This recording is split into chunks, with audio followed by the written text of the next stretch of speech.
Hello అందరికీ. నా previous videos మీరు చూసినట్టయితే ప్రతి ఒక్క వీడియోని నేను ఇంగ్లీష్‌లోనే ఎక్స్‌ప్లెయిన్ చేశాను. ఇంతవరకు కూడా ఎప్పుడు నేను తెలుగులో కానీ లేదంటే ఇంకొక లాంగ్వేజ్‌లో యూపీఎస్సీ గురించి ఎప్పుడు నేను మాట్లాడలేదు, డిస్కస్ చేయలేదు.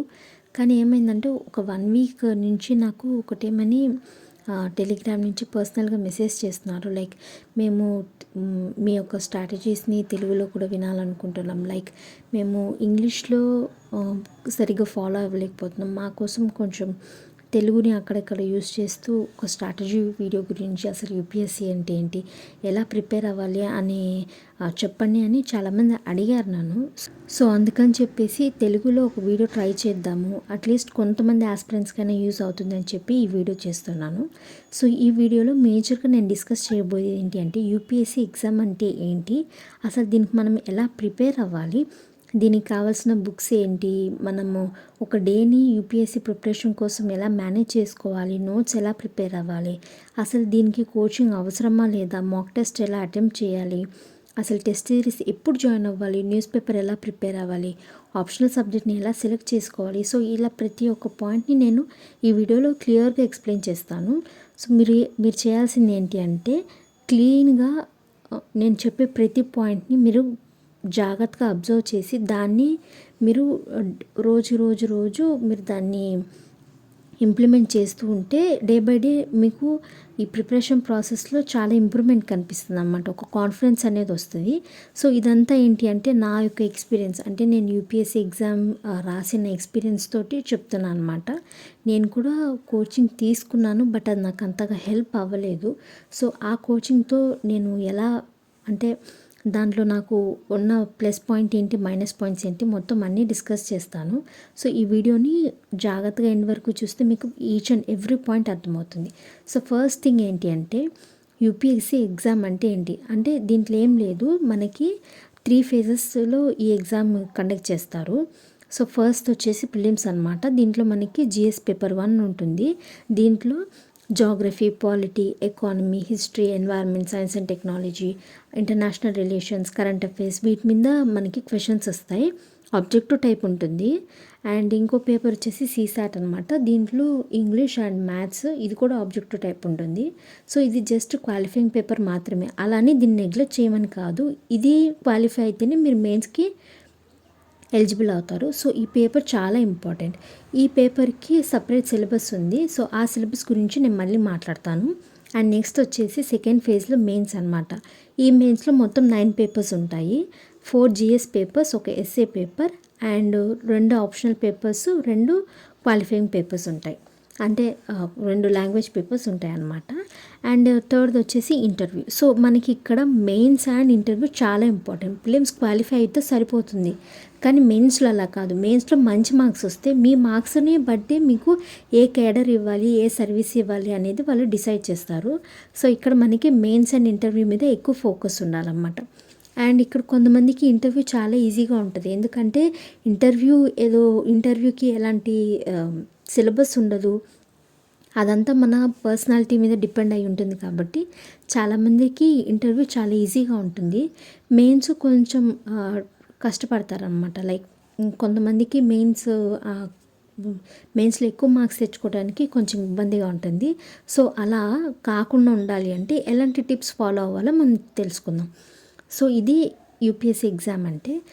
ఈ ఎగ్జామ్ జనరల్గా అది మనం నోటిఫికేషన్ చూస్తేనే అర్థమైపోతుంది దీంట్లో ఏమున్నాయి ఏంటి అనేది. ఇప్పుడు మెయిన్ పాయింట్ ఏంటి అంటే ఎలా ప్రిపేర్ అవ్వాలి. ఎలా ప్రిపేర్ అవ్వాలి అనే క్వశ్చన్కి ముందు కోచింగ్ అవసరమా లేదా అని చాలామంది అడుగుతారు. ఇది అందరికీ ఉన్న కామన్ డౌట్. నేనేమంటాను అంటే మీరు కోచింగ్ తీసుకోవాలి వద్దా అనేది మీ మీద డిసైడ్ అయి ఉంటుంది. అంటే ఇక్కడ ఏం లేదు, మీరు కోచింగ్ తీసుకోవాలి అనుకుంటే 1కి 2 సార్లు బాగా ఆలోచించుకోవాలి. అసలు కోచింగ్ తీసుకుంటే నాకు ఏంటి ఉపయోగం, నేను ఫౌండేషనల్ కోర్స్ చేస్తే ఏమవుతుంది, లేదా ఆప్షనల్కి మాత్రమే నేను కోచింగ్ తీసుకుంటే ఏమవుతుంది, లేదా మెయిన్స్ వరకు నేను కోచింగ్ తీసుకుంటే ఏమవుతుంది, లేదా ఆన్సర్ రైటింగ్ ప్రాక్టీస్ వరకు నేను వెళ్ళి ఎక్కడైనా జాయిన్ అయితే ఏమవుతుంది. ప్రతి ఒక్క డీటెయిల్ని మీరు రీసెర్చ్ చేసి ఆ జాయిన్ అయ్యే ఇన్స్టిట్యూట్ నాకు ఎలా ఉపయోగపడుతుంది అనే మొత్తం బాగా దాని గురించి వివరణ తెలుసుకొని తెలిసిన వాళ్ళు చెప్తారు, లేదంటే మీరే డైరెక్ట్గా వెళ్ళి కోచింగ్ ఇన్స్టిట్యూట్స్ని అడిగితే వాళ్ళు చెప్తారు. ఇప్పుడు నెక్స్ట్ ఏంటి ఈ ఎగ్జామ్కి ఎలా ప్రిపేర్ అవ్వాలి. సో ఫస్ట్ థింగ్ ఏంటి అంటే ఇదే కాకుండా మన అకాడమిక్స్ అయినా ఏ కాంపిటేటివ్ ఎగ్జామ్కైనా ఒక సిలబస్ అనేది ఉంటుంది. ఆ సిలబస్సే 60% మన ప్రిపరేషన్కి చాలా హెల్ప్ అవుతుంది. సో మిగతా 40% ఏమవుద్ది అని అనుకోవచ్చు మీరు. ఆ మిగతా 40% మనం తీసుకునే బుక్స్లో ఉంటుంది. సో ఇక్కడ ఆ 60% మనము ఈజీగా గెయిన్ చేయాలి అంటే సిలబస్ అర్థం చేసుకోవటాన్ని బాగా చూసుకోవాలి. సో దీనికి ఏం చేయాలి, జనరల్గా మీరు ఎవరిని అడిగినా ఏమంటారు, యూపీఎస్సీ ఎగ్జామ్కి syllabus previous year question papers చాలా ఇంపార్టెంట్. అవి కనుక మీకు క్లియర్గా తెలుసుంటే ఎప్పుడు అడిగినా మీరు సిలబస్ కరెక్ట్గా చెప్పగలిగితే మీకు హాఫ్ ఆఫ్ ద సబ్జెక్ట్ వచ్చినట్టే అంటారు. కానీ పాయింట్ అది కాదు. సిలబస్ తెలియడం అంటే సిలబస్లో మనం ఏం చదవాలి అని తెలియటం. మనం ఏం చదవాలని తెలిసినప్పుడు మన దగ్గర ఉన్న బుక్స్లో ఆ సబ్జెక్ట్ మ్యాటర్ ఉందో లేదో చూసుకొని, ఉంది అంటే దాన్ని కంటిన్యూ అవుతూ అదే సబ్జెక్ట్ అదే బుక్ని 1కి 2 సార్లు 10 సార్లు రివర్స్ చేసుకుంటూ చదవడం. సో ఇప్పుడు దీనికోసం ఏం చేయాలి, మరి నాకు సిలబస్ తెలియదు కదా, సిలబస్ అంటే ఏంటి, ఎలా చూడాలి అనుకుంటే ఫస్ట్ ఏంటి అంటే మీరు యూపీఎస్సీ స్టార్ట్ చేస్తున్నప్పుడు ఫస్ట్ ఎన్సీఆర్టీ బుక్స్ చదవండి. ఒకసారి ప్రతి ఒక్క సబ్జెక్ట్ ఎన్సీఆర్టీస్ని జస్ట్ అలా చదువుకుంటూ వెళ్ళండి. ఇది ఇలా చదవటం వల్ల ఏమవుతుందంటే ఒక టాపిక్లో ఏముంటుంది. ఫర్ ఎగ్జాంపుల్ ఇప్పుడు మీరు 6th క్లాస్ ఎన్సీఆర్టీ తీసుకుంటే ఫస్ట్ చాప్టర్లో మనకి సోలార్ సిస్టమ్ గురించి, స్టార్స్ గురించి, ఎర్త్ గురించి, అలాగే శాటిలైట్స్ గురించి, ఆస్ట్రాయిడ్స్ గురించి, మెటీరాయిడ్స్ గురించి, సెలెషియల్ బాడీస్ అంటే ఏంటి, ఇలా బేసిక్ థింగ్స్ ఇచ్చారు. మళ్ళీ ఇంకొంచెం నెక్స్ట్ చాప్టర్కి వెళ్తే దాంట్లో లాటిట్యూడ్స్ అని, లాంగిట్యూడ్స్ అని, next tropic of Cancer, tropic of Capricorn, ఇలా బేసిక్స్కి ఇచ్చుకుంటూ వెళ్ళారు.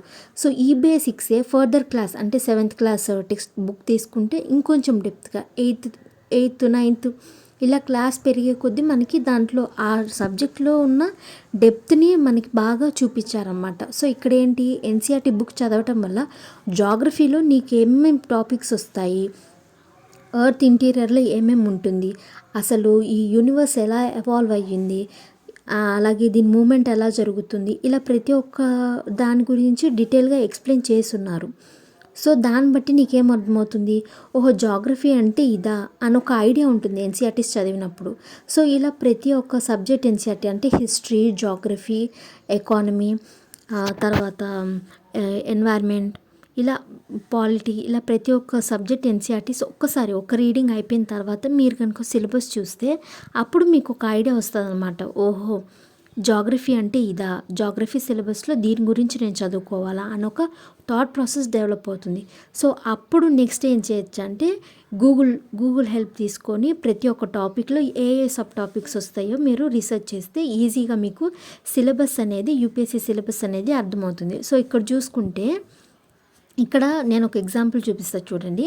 ఇది జాగ్రఫీ సిలబస్. నేను ఫస్ట్ ఎలా స్టార్ట్ చేశానంటే ఎన్సీఆర్టీస్ జస్ట్ ఒక రీడింగ్ అయిపోయిన తర్వాత ఇక్కడ పైన ఏం రాశాను, ప్రిలిమ్స్ అని పెట్టేసి ప్రిలిమ్స్లో మనకి జాగ్రఫీ సిలబస్ ఏమి ఇచ్చారు, India and world geography, physical, social, economic geography of India and world అన్నారు. సో ఈ జాగ్రఫీకి మనము physical, social and economic geography సరిపోతుంది. ఈ 3 కంపల్సరీగా చదవాలి.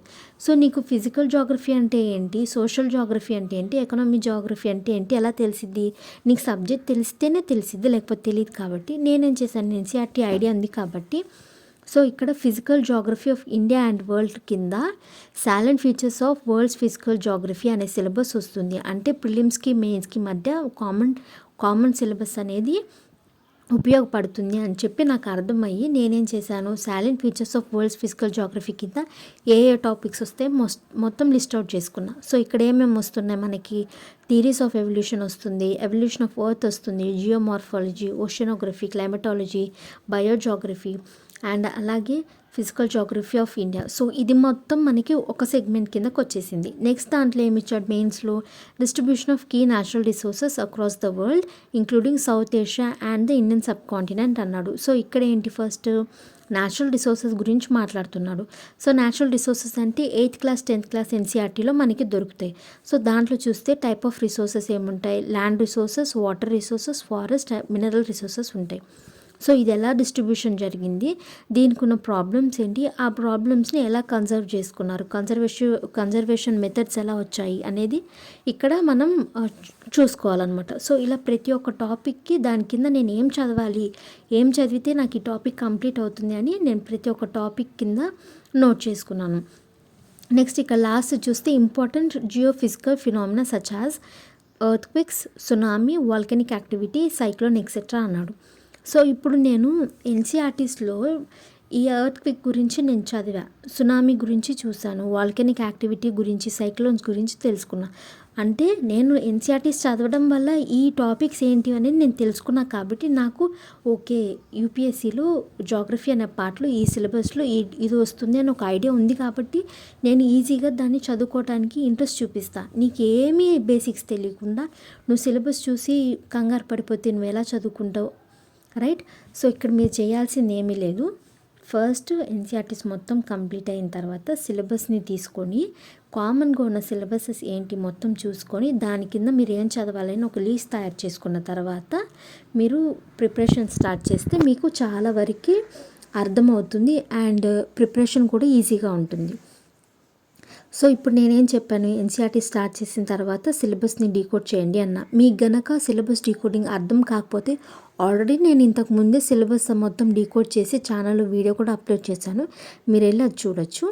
అండ్ నెక్స్ట్ మనం ఇప్పుడు ఎన్సీఆర్టీస్ చదవటం అయిపోయింది, సిలబస్ కూడా అర్థం చేసుకున్నాం కదా. నెక్స్ట్ ఏం చేయాలి అంటే కోర్ సబ్జెక్ట్స్ని చదివేయాలి. కోర్ సబ్జెక్ట్స్ ఏంటి అంటే మనకి ప్రిలిమ్స్కి మెయిన్స్కి ఎక్కువ వెయిటేజ్ ఉన్నవి అండ్ రెండింటికి కామన్గా ఉన్న సబ్జెక్ట్స్ ఏంటో చూసుకొని ఫస్ట్ ఆ సబ్జెక్ట్స్ని ఫినిష్ చేయాలి. అంటే ఇక్కడ రెండింటికి కామన్గా ఉన్న సబ్జెక్ట్స్ ఏంటంటే geography, polity, economy, history, environment, governance, international relations, science and technology. So ఇవి మేజర్గా రెండింటికి కామన్గా ఉంటాయి కాబట్టి ఫస్ట్ ఈ కోర్ సబ్జెక్ట్స్ మొత్తం ఒక 5 to 6 monthsలో కంప్లీట్ చేసుకుంటే ఎంటైర్గా మీకేమవుతుంది, ఒక 60% సిలబస్ మొత్తం కంప్లీట్ అయిపోతుంది. అటు మెయిన్స్కి ఇటు ప్రిలిమ్స్కి రెండింటికి ఈజీగా ఉంటుంది కాబట్టి ఫస్ట్ ఈ సిలబస్ మొత్తం కంప్లీట్ చేసుకోవాలి ఒక 6 to 7 months ఆఫ్ టైంలో. ఇవి చదివేటప్పుడే మనం ఏం చేయాలంటే ఆప్షనల్ని కూడా బ్యాలెన్స్ చేసుకుంటూ రావాలి. సో ఇక్కడ మీరు అడగొచ్చు ఆప్షనల్ ఎలా సెలెక్ట్ చేసుకోవాలి అని, సో దాని గురించి కూడా చెప్తాను. సో ఇప్పుడు ఆప్షనల్ ఎలా సెలెక్ట్ చేసుకోవాలి అంటే మనకి తెలిసి ఏంటి, మెయిన్స్లో ఆప్షనల్కి సంబంధించిన 2 పేపర్స్ ఉంటాయి, పేపర్ 1, పేపర్ 2. సో దీనికి ఏం చేయాలి అంటే మనకి యూపీఎస్సీ నోటిఫికేషన్లో ఆల్రెడీ ఆప్షనల్ సబ్జెక్ట్స్ ఒక లిస్ట్ ఉంటుంది. సో ఆ లిస్ట్లో మీకు ఇంట్రెస్ట్ ఉన్న కొన్ని సబ్జెక్ట్స్ని చూస్ చేసుకోండి. లైక్ కొంతమందికి హిస్టరీ ఇంట్రెస్ట్ ఉండొచ్చు, కొంతమందికి మ్యాథమెటిక్స్ ఇంట్రెస్ట్ ఉండొచ్చు, కొంతమందికి ఫిజిక్స్ అని, కెమిస్ట్రీ అని, కొంతమందికి సోషాలజీ. సో ఇలా డిఫరెంట్ ఇంట్రెస్ట్ ఉన్న ఆప్షనల్ సబ్జెక్ట్స్ని ఆ లిస్ట్లో నుంచి మీరు పిక్ చేసుకొని ఆ తర్వాత ఏం చేయాలి అంటే ఫైనలైజ్ చేసుకోవాలి. ఓకే నా ఇంట్రెస్ట్ ఉన్న ఆప్షనల్ సబ్జెక్ట్స్ ఇవి అని ఫైనలైజ్ చేసుకున్న తర్వాత మీరు దానికి సంబంధించిన సిలబస్ని చూడండి. లైక్ మీకు ఆల్రెడీ ఆ టాపిక్స్ మీద మీరు గ్రాడ్యుయేషన్లో ఎప్పుడన్నా ఆ టాపిక్స్ మీద మీకు కనుక బేసిక్స్ అవేర్నెస్ ఉంటే మటుకి మీరు ఆప్షనల్ సిలబస్ చూడండి, మీతో అవుతుందా లేదా, ఈ ఆప్షనల్కి కోచింగ్ తీసుకుంటే అవైలబిలిటీ ఉందా లేదా, test series like answer writing practice చేస్తే దానికి సంబంధించిన గైడెన్స్ దొరుకుతుందా లేదా, అన్ని ఫ్యాక్టర్స్ని చూసుకొని అప్పుడు ఆప్షనల్ని సెలెక్ట్ చేయండి. నేనేం చేశాను అంటే నాది ఆర్ట్స్ బ్యాక్గ్రౌండ్, సో అందుకని చెప్పేసి నేను హిస్టరీ, తర్వాత జాగ్రఫీ, సోషాలజీ అండ్ మ్యాథ్స్ కొంచెం ఇంట్రెస్ట్ ఎక్కువ. సో మ్యాథ్స్ ఇలా 4 సబ్జెక్ట్స్ తీసుకున్నాను. పొలిటికల్ సైన్స్ కూడా చూశాను బట్ అంత ఇంట్రెస్ట్ అనిపించలేదు. సో ఇలా 4 సబ్జెక్ట్స్ చూస్ చేసుకున్న తర్వాత హిస్టరీ ఎన్సీఆర్టీస్ చదువుకున్నా. బట్ హిస్టరీ ఎన్సీఆర్టీస్ చదివి ఆప్షనల్ సిలబస్ చూస్తే అంతగా నేను క్యారీ ఆన్ చేస్తాను అని నాకు అనిపించలేదు, అందుకని హిస్టరీ వదిలేశాను. నెక్స్ట్ ఏం చేశాను అంటే మ్యాథ్స్ నాకు ఇంట్రెస్ట్ ఉందన్నా కదా, కానీ ఆ మ్యాథ్స్ సిలబస్ అండ్ దానికి సంబంధించిన బుక్స్, కోచింగ్ అవైలబిలిటీ ఉందా మొత్తం అన్నీ రీసెర్చ్ చేస్తే అది కొంచెం టైం కన్జ్యూమింగ్ అండ్ దానివల్ల బెనిఫిట్స్ ఉన్నప్పటికీ కూడా కొంచెం డీల్ చేయడం చాలా కష్టంగా అనిపించింది. సో అందుకని అది కూడా తీసేసి నెక్స్ట్ సోషాలజీకి వెళ్ళాను. సో సోషాలజీలో నాకు అనిపించింది ఏంటి అంటే నాకు సోషాలజీ కొంచెం బాగా అర్థమవటానికి ఈజీగా ఉంది, అలాగే దానికి కోచింగ్ కూడా బాగుంది, మెటీరియల్స్ దొరుకుతున్నాయి, అలాగే టెస్ట్ సిరీస్ రాసుకోవడానికి నాకున్న సరౌండింగ్స్లో టెస్ట్ సిరీస్ అవైలబిలిటీ ఉంది, గైడెన్స్ కూడా దొరుకుతుంది అన్న ఒక మెయిన్ పాయింట్ ఆఫ్ వ్యూలో నేను సోషాలజీని ఆప్షనల్గా తీసుకున్నాను అనమాట. సో అలా మీరు కూడా ఆప్షనల్ సెలెక్ట్ చేసుకునేటప్పుడు ఎవరో తీసుకున్నారని కాకుండా మీకున్న టైంలో మీరు కంప్లీట్గా ఆప్షనల్లీ ఒక 80% సిలబస్ మొత్తం కంప్లీట్ చేయగలుగుతారా లేదా, మీకున్న సరౌండింగ్స్లో కోచింగ్ అవైలబిలిటీ ఉందా లేదా, టెస్ట్ సిరీస్ జాయిన్ అవ్వడానికి ఫెసిలిటీస్ ఉన్నాయా లేదా, బుక్స్ దొరుకుతాయా, మొత్తం అన్నీ క్లియర్గా దాని గురించి తెలుసుకొని అప్పుడు ఆప్షనల్ సెలెక్ట్ చేసుకోండి. మనం ప్రిలిమ్స్ సిలబస్ స్టార్ట్ చేసే లోపే, అంటే ప్రిలిమ్స్కి స్పెసిఫిక్గా ప్రిపరేషన్ స్టార్ట్ చేసే లోపే ఆప్షనల్ అనేది కనీసం 70 to 80% కంప్లీట్ అయి ఉండాలి. సో అందుకని కోర్ సబ్జెక్ట్స్ ఎప్పుడైతే స్టార్ట్ చేస్తారో అదే టైంలో అప్పటికి మీరు కనుక ఆప్షనల్ డిసిషన్ తీసుకుంటే ఆ ఆప్షనల్ని చదవటం కూడా స్టార్ట్ చేయండి. డైలీ ఆప్షనల్ చదవటం చాలా ఇంపార్టెంట్ అనమాట. ఎందుకంటే ఇది మనకు ఉన్న సబ్జెక్ట్స్లో కల్లా స్కోరింగ్ సబ్జెక్ట్గా ఉంటుంది. సో అలాగా ఫస్ట్ మనం ఎన్సీఆర్టీస్ అయిపోయిన తర్వాత సిలబస్ అంతా చూసుకొని సిలబస్ డీకోడ్ చేసుకున్న తర్వాత core subjects and optional preparation start చేయాలి. సో దీంతో పాటే నేను చెప్పా కదా కోర్ సబ్జెక్ట్స్ అంటే హిస్టరీ, పాలిటీ, జాగ్రఫీ, ఎకానమీ అని.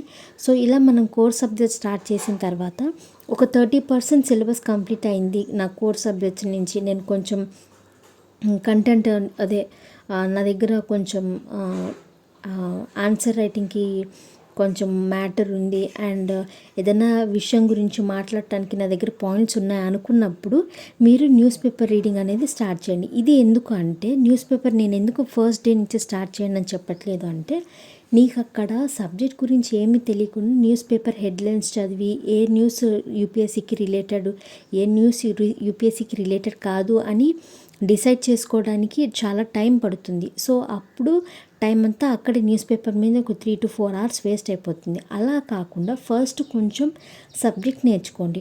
లైక్ 20 to 30% సిలబస్ కంప్లీట్ అయిన తర్వాత సబ్జెక్ట్ నేర్చుకున్నాక న్యూస్ పేపర్స్ చదవటం స్టార్ట్ చేస్తే అప్పుడు ఏమవుతుంది అంటే మనం చదువుతున్న హెడ్లైన్స్లో మనకి ఇది సిలబస్కి ఉపయోగపడుతుందా లేదా అనేది మనకు అర్థమవుతుంది. ఎందుకంటే ఆల్రెడీ సిలబస్ డీకోడ్ చేసుకొని ఎన్సీఆర్టీస్లో నుంచి బేసిక్స్ చదువుకొని కోర్ సబ్జెక్ట్స్లో ఎంతో కొంత సబ్జెక్ట్ గ్రాస్ప్ చేసుకున్నాం కాబట్టి ఇక్కడ కరెంట్ అఫైర్స్ కూడా మనకి ఈజీగా అవుతుంది. సో ఆన్ అన్ యావరేజ్ మీరేం చేయాలి అంటే కోర్ సబ్జెక్ట్ స్టార్ట్ చేసిన ఒక 2 months తర్వాత న్యూస్ పేపర్ అనేది రోజు చదవటం అలవాటు చేసుకొని సిలబస్ ప్రకారంగా మనకి ఏ న్యూస్ హెల్ప్ అవుతుంది అనేది ఫస్ట్ ఐడెంటిఫై చేయడం అలవాటు చేసుకోండి. ఒక 1 month, ఒక 2 months అలా ఐడెంటిఫై చేయడం అలవాటు చేసుకున్న తర్వాత దాన్ని ఎక్కడ నోట్ మేకింగ్ చేసుకోవాలనేది మీకు అర్థమైపోతుంది. సో ఇప్పటి వరకు మనకి బాగా క్లియర్ కట్గా కోర్ సబ్జెక్ట్స్ ఎప్పుడు స్టార్ట్ చేయాలి, ఆప్షనల్ ఎలా సెలెక్ట్ చేసుకోవాలి, కరెంట్ అఫైర్స్ ఎలా ఉపయోగించుకోవాలని చూస్తాం కదా. నెక్స్ట్ ఏంటి అంటే నేను ఆల్రెడీ ఏం చెప్పాను, కోర్ సబ్జెక్ట్స్ని ఒక 6 to 7 monthsలో కంప్లీట్ చేయాలి అన్నాను. సో 6 to 7 monthsలో కంప్లీట్ చేసిన తర్వాత మనకి ఇంకొంచెం ఒక 2 to 3 months ఆఫ్ టైం ఉంటుంది గ్యాప్లో. ఈ గ్యాప్లో ఏం చేయాలి అంటే మనం ఆన్సర్ రైటింగ్ ప్రాక్టీస్ అనేది స్టార్ట్ చేయాలి. రోజుకి మీరు చదువుకున్న కోర్ సబ్జెక్ట్స్లో నుంచి ఒక క్వశ్చన్ తీసుకొని ఆ క్వశ్చన్ని రోజు ప్రాక్టీస్ చేయడం, లైక్ టైం సెట్ చేసుకొని ప్రాక్టీస్ చేయడం, దాన్ని తీసుకెళ్ళి మీ సీనియర్స్కి చూపించడమా, లేదంటే ఇంకెవరికన్నా మీరు ఎవరికిందన్నా గైడెన్స్ కింద ఉన్నారా వాళ్ళకి చూపించుకోవటమా, లేదంటే ఆన్లైన్ ప్లాట్ఫామ్లో ఈ ఆన్సర్స్ రాసి పక్కన వాళ్ళని వెరిఫై చేయమంటామా, ఇలా ఏదో ఒక విధంగా రోజు కనీసం ఒక ఆన్సర్ అయినా కంపల్సరీగా రాయటం అలవాటు చేసుకోండి. దానివల్ల ఏమవుతుంది అంటే ఈ ఆన్సర్ రైటింగ్ అప్పుడు నీకు ఎలాంటి క్వశ్చన్స్ వస్తున్నాయి, ఆ క్వశ్చన్లో ఉన్న కీ పాయింట్స్ ఏంటి, లైక్ ఎగ్జామిన్, క్రిటికల్ ఎగ్జామిన్, ఇలా కొన్ని కీ వర్డ్స్ ఉంటాయి. ఆ కీ వర్డ్స్కి తగ్గట్టుగా మీరు ఆన్సర్ రాస్తున్నారా లేదా, మీరు ఆన్సర్ రైటింగ్లో ఎలా స్ట్రక్చర్ ఫార్మాట్ చేస్తున్నారు, ఎగ్జాంపుల్స్ యూస్ చేస్తున్నారా, కరెంట్ అఫైర్స్ని లింక్ చేస్తున్నారా లేదా. సో ఇలాంటి పాయింట్స్ అన్నీ వస్తాయన్నమాట. ఒకసారి మీరు గనక కోర్ సబ్జెక్ట్స్ చదువుకున్న తర్వాత మీరు ఆన్సర్ రైటింగ్ ప్రాక్టీస్ చేయడం స్టార్ట్ చేస్తే మీకు అర్థమవుతుంది. నేను చెప్పిన 2 to 3 months గ్యాప్లో ఏం చేయాలి అంటే ఈ ఆన్సర్ రైటింగ్ ప్రాక్టీస్తో పాటు మెయిన్ స్పెసిఫిక్ సబ్జెక్ట్స్ కొన్ని ఉంటాయి, like world history and disaster management, internal security, ethics, SA. So ఇలా డిఫరెంట్ సబ్జెక్ట్స్ ఉంటాయి, మెయిన్ స్పెసిఫిక్ సబ్జెక్ట్స్. మీరు సిలబస్ చూస్తే మీకు క్లియర్గా అర్థమవుతుంది. సో ఆ మెయిన్ స్పెసిఫిక్ సబ్జెక్ట్స్ని మీరు రోజు చదువుకుంటూ ఈ 2 to 3 months గ్యాప్లో ఈ ఆన్సర్ రైటింగ్ ప్రాక్టీస్ అనేది చేయాలి. హోప్ మీకు బాగా అర్థమైంది అనుకుంటా. అంటే ప్రిపరేషన్ ఎలా స్టార్ట్ చేయాలని దాని గురించి మాత్రమే నేను ఇక్కడ చెప్పాను. అంటే ఏ పాయింట్ ఎప్పుడు స్టార్ట్ చేయాలని మాత్రమే చెప్పాను. ఇది స్ట్రాటజీ కాదు, జస్ట్ ఐఎమ్ గివింగ్ యూ ఒక బేసిక్ ఐడియా ఇస్తున్నా. ఇక్కడ యూపీఎస్సీ అంటే ఏంటి అనేది స్ట్రాటజీ గురించి నేను ఇంకొక వీడియోలో క్లియర్గా ఎక్స్ప్లెయిన్ చేస్తాను. అండ్ ఇక్కడ ఇప్పటి వరకు మనం చూసింది ఏంటి అంటే ఎన్సీఆర్టీస్ ఎప్పుడు స్టార్ట్ చేసుకోవాలి, సిలబస్ని ఎలా లింక్ చేసుకోవాలి, కోర్ సబ్జెక్ట్స్ ఎప్పుడు స్టార్ట్ చేయాలి, ఆప్షనల్లీ మనము ఎలా సెలెక్ట్ చేసుకొని ఎప్పుడు స్టార్ట్ చేయాలి, అండ్ ఆన్సర్ రైటింగ్ ఎప్పుడు స్టార్ట్ చేయాలి, నెక్స్ట్ మెయిన్ స్పెసిఫిక్ సబ్జెక్ట్స్ గురించి, కరెంట్ అఫైర్స్ గురించి మొత్తం చెప్పాను కదా. ఇప్పుడు ఏంటి అంటే ఇక్కడ మనము ఎలా స్టార్ట్ చేయాలో తెలుసుకున్నాం కదా. ఇప్పుడు దీనికి తగ్గ బుక్ లిస్ట్ నేను ఇక్కడ పెడుతున్నా చూడండి. సో ఇవి బేసిక్ బుక్స్, అంటే ఎన్సీఆర్టీస్ చదివిన తర్వాత చదవాల్సిన బేసిక్ బుక్స్. ఈ బుక్స్ వల్ల ఏమవుతుంది అంటే మనకి మేజర్గా 80% of the UPSC prelims and main syllabus cover అవుతుంది. ఇంకొక 20% ఏంటి అంటే మన కోచింగ్ ఇన్స్టిట్యూట్ మెటీరియల్స్లోనో, లేకపోతే కరెంట్ అఫైర్స్ ద్వారాగానో, లేకపోతే ప్రీవియస్ ఇయర్ క్వశ్చన్స్ సాల్వ్ చేసినప్పుడు, లేదంటే మనము ఆన్సర్ రైటింగ్ ప్రాక్టీస్ చేసుకుంటున్నప్పుడు ఎక్కడో దగ్గర కవర్ అయిపోతుంది. దాని గురించి ఏం వరి అవసరం పని లేదు. సో ఇలా ఇది అనమాట బేసిక్ బుక్ లిస్ట్. ఇప్పుడు మీరు చేయాల్సింది ఏంటి, మీరు ఎలా ప్రిపేర్ అవ్వాలో తెలుసుకున్నారు కదా, బుక్ లిస్ట్ ఏంటో తెలుసుకున్నారు. మీరు చేయాల్సింది ఏంటి అంటే మీకున్న టైంలో, ఫర్ ఎగ్జాంపుల్ ఇప్పుడు మనకి ఒక 15 months టైం ఉంది అనుకుందాం 2025కి. ఈ 15 monthsలో ఏం చేయాలి అనేది మీరు డిసైడ్ అవ్వాలి. మీ యొక్క మెంటల్ క్యాలిబర్ని బట్టి, మీ యొక్క స్ట్రెంగ్త్ని బట్టి మీరు ఏ సబ్జెక్ట్ వీక్గా ఉన్నారు, ఏ సబ్జెక్ట్ స్ట్రెంగ్త్గా ఉన్నారు, ఇవన్నీ క్యాలిక్యులేట్ చేసుకోవాలి. అంటే మీరు మంత్లీ టార్గెట్స్ పెట్టుకోవాలి. ఫర్ ఎగ్జాంపుల్ నేనేమన్నాను, ఎన్సీఆర్టీస్ నుంచి స్టార్ట్ చేయాలి అన్నాను. కొంతమంది ఏం చేస్తారు అంటే 6 to 12th వరకు ప్రతి ఒక్క ఎన్సీఆర్టీ చదువుతారు. కొంతమంది 9 to 12th వరకు మాత్రమే చదువుతారు. సో అంటే అది ఒక్కొక్క పర్సన్ మెంటాలిటీని బట్టి చదువుతూ ఉంటారన్నమాట. సో దానికి you have to do is, ఈ ఎన్సీఆర్టీస్కి కొంతమందికి 4 months అవ్వచ్చు, కొంతమందికి 2 months అవ్వచ్చు. Depending on your ability to read, you have to keep monthly targets. So for example నేను 2 monthsలో ఎన్సీఆర్టీస్ అన్నీ కవర్ చేశాను 6 to 12th. సో కొంతమందికి 4 months తీసుకోవచ్చు. సో ఈ 15 monthsలో మీరు ఎన్ని మంత్స్లో ఏ టాపిక్ కవర్ చేయాలి, ఏ సబ్జెక్ట్ క్లియర్ చేయాలి, ఏ జిఎస్ పేపర్ క్లియర్ చేయాలని ఒక బ్రీఫ్గా ఒక ఐడియా వేసుకున్న తర్వాత ఇది క్లియర్ చేయడానికి ఒక డేని ఎలా మేనేజ్ చేయాలి. ఫర్ ఎగ్జాంపుల్ నేనేం చేస్తానంటే ఒక డే మొత్తం like 24 hours 8 hours will go for my sleep, 8 hoursలో I'll give for UPSC preparation. ఇంకా rest of the 8 hours other activities, అంటే లైక్ ఫుడ్, లేదంటే ఎక్కడికన్నా బయటికి వెళ్తామా, లేదా ఇంకేదైనా యాక్టివిటీస్. సో ఇలా ఒక డేని మొత్తం డివైడ్ చేసుకొని క్యాలిక్యులేట్ చేసుకొని ఈ డేలో నేను ఇన్ని అవర్స్ మాత్రమే చదువుకోగలుగుతాను అని ఒక రఫ్ ఐడియా వేసుకొని ఆ స్టడీ అవర్ ఉంది కదా, ఆ అవర్లో ఏ అయితే సబ్జెక్ట్ క్లియర్గా కంప్లీట్ చేయాలనుకున్నానో అది కంపల్సరీ కంప్లీట్ చేయాలి అంటే చేయాలి. సో మీరు అనుకోవచ్చు ప్రతిరోజు అలా ఎలా కుదురుతుంది. అయినో కన్సిస్టెంట్గా ఉండడం చాలా కష్టం. ఒక్కొక్కసారి మనకి తెలియకుండానే ఎమర్జెన్సీ సిచ్యువేషన్స్ రావటం వల్ల చదువుకోలేము. బట్ దట్స్ ఓకే, ఎప్పుడో ఒకసారి no problem. But try to be consistent. ఎందుకంటే ఈ ఎగ్జామ్కి కావాల్సిన ఒక క్వాలిటీ ఏంటి అంటే కన్సిస్టెన్సీ. నువ్వు చదివిన దాన్ని మళ్ళీ చదవాల్సి వస్తుంది. లైక్ ఈరోజు చదివిన పాలిటీ సిలబస్ మళ్ళీ ఇంకొక 2 days తర్వాత మళ్ళీ రివైజ్ చేయాల్సి వస్తుంది. లేదా ఎక్కడో న్యూస్ పేపర్లో చదువుకున్నప్పుడు దాని గురించి మళ్ళీ రివైజ్ చేయాల్సి వస్తుంది. సో ఇక్కడ ఏంటి అంటే ఈ ఎగ్జామ్ మొత్తం కన్సిస్టెన్సీ మీద అండ్ రివిజన్ మీద బాగా వర్క్ అవుతుందన్నమాట. సో చదివిందే మళ్ళీ చదవాలా అనుకోకుండా కొంచెం పేషెన్స్గా కన్సిస్టెంట్ మెయింటైన్ చేస్తూ చదివితే ఈజీగా ఉంటుందన్నమాట. సో ఇది మంత్లీ టార్గెట్స్ అండ్ ఒక డేని ఎలా మేనేజ్ చేసుకోవాలి అనేది. ఇంకా నెక్స్ట్ క్వశ్చన్ వచ్చేసి నోట్స్ ఎలా ప్రిపేర్ అవ్వాలి. సో నోట్స్కి ఏం చేయాలి అంటే మనం చదివిన పార్ట్లని అండర్లైన్ చేసుకొని దాన్ని అండర్లైన్ చేసిన పాయింట్ యాజ్ ఇట్ ఈస్ తీసుకొచ్చి నోట్స్లో వేయకూడదు. ఈ నోట్స్కి 2 ప్రాసెస్లు ఉన్నాయి. ఫస్ట్ ఏంటి అంటే మెయిన్స్కి సపరేట్ నోట్స్, ప్రిలిమ్స్కి సపరేట్ నోట్స్ పెట్టేసుకోవాలి. సో ఈ నోట్స్లో ఏంటి, అండర్లైన్ చేసిన ప్రతి పాయింట్ని ఇంక్లూడ్ చేయకుండా ఏది ఇంపార్టెంట్ అంటే ఏ వర్డ్ చూస్తే మొత్తం కాన్సెప్ట్ గుర్తొస్తుందో ఆ వర్డ్ని మాత్రమే హైలైట్ చేసుకొని ఈ నోట్స్లో రాసేసుకోవాలి. ఇప్పుడు హిస్టరీ ఉంది, కొన్ని దగ్గర కొన్ని కీవర్డ్స్ని పెడితేనే మనకు అర్థమవుతుంది. జాగ్రఫీ ఉంది, ప్రతిదీ మ్యాప్ రిలేటెడ్గా చదువుకుంటే బాగా గుర్తుంటుంది. సో అలాగా మనం ఎప్పుడైతే నోట్స్ ప్రిపేర్ అవ్వాలనుకుంటున్నామో ఆ నోట్స్లో ఏం చేయాలి అంటే ప్రతి ఒక్క సబ్జెక్ట్స్కి ఒక 10 పేజెస్ 15 పేజెస్ పెట్టుకొని ఆ 15 పేజెస్లోనే మొత్తం మనం నేర్చుకున్న కాన్సెప్ట్ అంతా కీవర్డ్స్తో మనకు మాత్రమే అర్థమయ్యే విధంగా హైలైట్ చేసుకుంటూ రాసుకుంటూ పోతే ఒక చెప్పాలంటే ఒక 2 to 3 అవర్స్లో రివైజ్ చేసుకునే విధంగా మనం నోట్స్ ప్రిపేర్ చేసుకోవాలి. సో ఆ ప్రిపరేషన్ ఎలా చేయాలో కూడా డీటెయిల్గా తర్వాత చెప్తాను. ఇది జస్ట్ ఏంటంటే ఒక బేసిక్ ఐడియా, అంటే ఎక్కడి నుంచి స్టార్ట్ చేయాలి, ఎలా స్టార్ట్ చేయాలని మాత్రమే చెప్తున్నాను.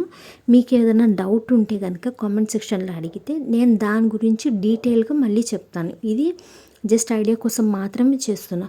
సో ఇక్కడ మనకి క్లియర్గా అర్థమైంది ఏంటి అంటే, నేను ఎన్సీఆర్టీస్ దగ్గర నుంచి స్టార్ట్ చేసి ఎండింగ్ వచ్చేసి ఆన్సర్ రైటింగ్ వరకు వెళ్ళాలన్నమాట. అంటే ఎన్సీఆర్టీస్ చదువుకొని సిలబస్ నేర్చుకొని కోర్ సబ్జెక్ట్స్ కంప్లీట్ చేసుకొని ఆప్షనల్ చదువుకొని మెయిన్స్ కరెంట్ అఫైర్స్ చదువుకుంటూనే ఈ మెయిన్స్కి ఆన్సర్ రైటింగ్ ప్రాక్టీస్ చేస్తూ మనం ఇలా కంటిన్యూ అవుతూ ఉండాలన్నమాట ప్రిపరేషన్ ప్రాసెస్.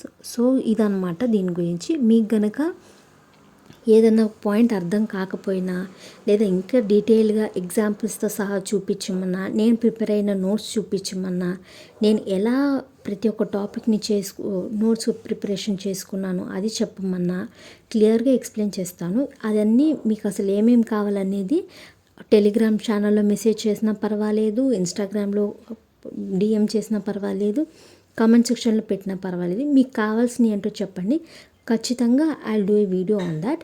సో ఈ వీడియో కనుక మీకు నచ్చినట్టయితే please like, share and subscribe to my channel.